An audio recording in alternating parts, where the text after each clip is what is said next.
Assalamualaikum teman-teman. Perkenalkan, saya Zeda Sania, mahasiswi UINSI Samarinda, Prodi Bimbingan dan Konseling Islam semester 3. Di sini saya akan memaparkan satu materi yang berjudul tentang pengantar psikologi perkembangan. Yuk kita bahas. Baik, yang pertama-tama di sini saya akan menjelaskan tentang pengertian psikologi perkembangan. Psikologi perkembangan merupakan salah satu cabang dari psikologi yang membahas tentang arahan atau tahapan kemajuan dari perilaku dengan mempertimbangkan filogenetik dan otogenetik, termasuk semua fase dari pertumbuhan hingga penurunan. Psikologi perkembangan juga membahas perkembangan psikis manusia dari masa bayi hingga masa tua. Nah, selanjutnya adalah masa bayi hingga masa tua itu terbagi menjadi beberapa. Yang pertama adalah masa invasi. Masa invasi yaitu masa dari bayi lahir hingga berumur 2 minggu. Selanjutnya adalah masa bayi yang dimulai dari 2 minggu sampai dengan 2 tahun. Selanjutnya adalah masa anak yang berusia dari usia 2 tahun hingga 11 sampai 12 tahun. Dan masa remaja adalah masa yang dimulai dari umur 11 atau 12 tahun hingga 21 tahun. Selanjutnya adalah masa dewasa dari umur 21 tahun sampai 60 tahun. Dan yang terakhir adalah masa orang tua atau lansia dari usia 60 tahun sampai mereka meninggal. Selanjutnya kita akan membahas tentang tujuan dari mempelajari psikologi perkembangan. Terdapat 3 tujuan yang sangat berguna. Yang pertama, sebagai petunjuk bagi individu untuk mengetahui apa yang diharapkan oleh masyarakat kepada mereka pada usia tertentu. Contohnya, orang tua diminta untuk mengajari dan membimbing anak mereka yang masih kecil untuk menguasai berbagai keterampilan. Dengan pengertian bahwa masyarakat mengharapkan anak-anak menguasai keterampilan tersebut pada usia tertentu. Misalnya, saat mereka bersekolah SD di usia 6-7 tahun, mungkin mereka tertarik akan mempelajari tentang bermain bola, bernyanyi, menari. Nah, tujuan yang kedua adalah memberi motivasi kepada setiap individu untuk melakukan apa yang diharapkan oleh sekelompok sosial pada usia tertentu sepanjang kehidupan mereka.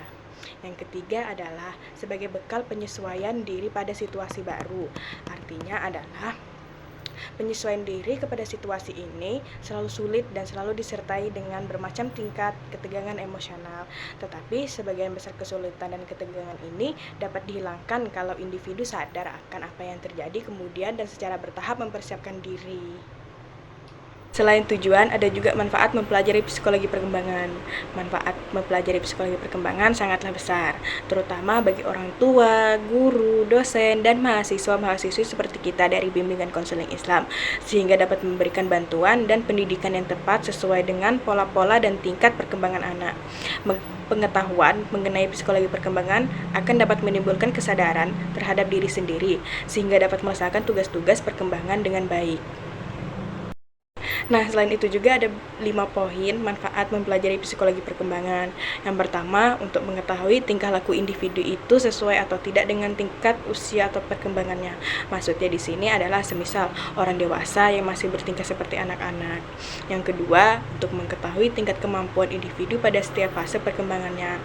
Di sini mungkin bisa dikatakan seperti semisalnya anak di usia 7 tahun atau 8 tahun, mereka yang seharusnya sudah bisa memakai baju sendiri, makan sendiri, tapi mereka masih dibantu oleh orang tuanya.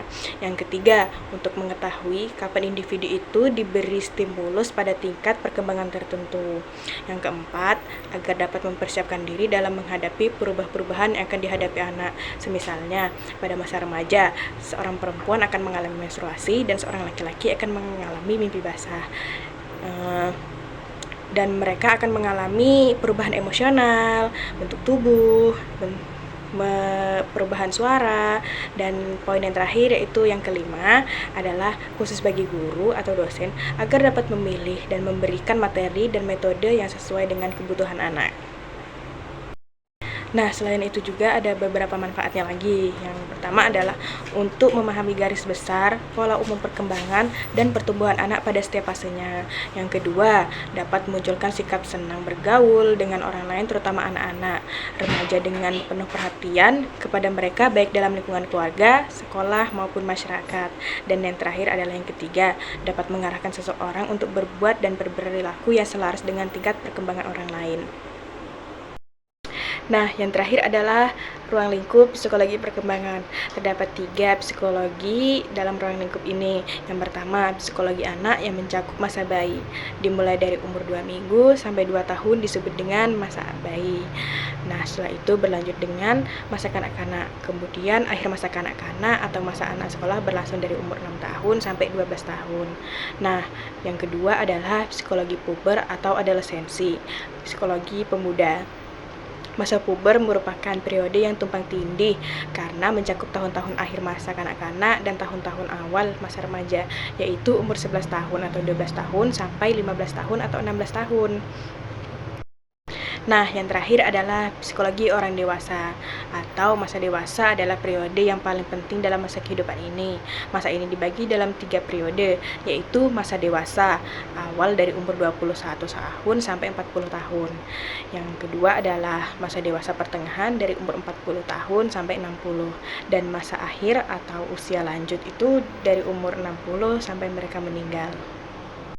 Nah, mungkin itu saja pembahasan materi saya tentang psikologi perkembangan.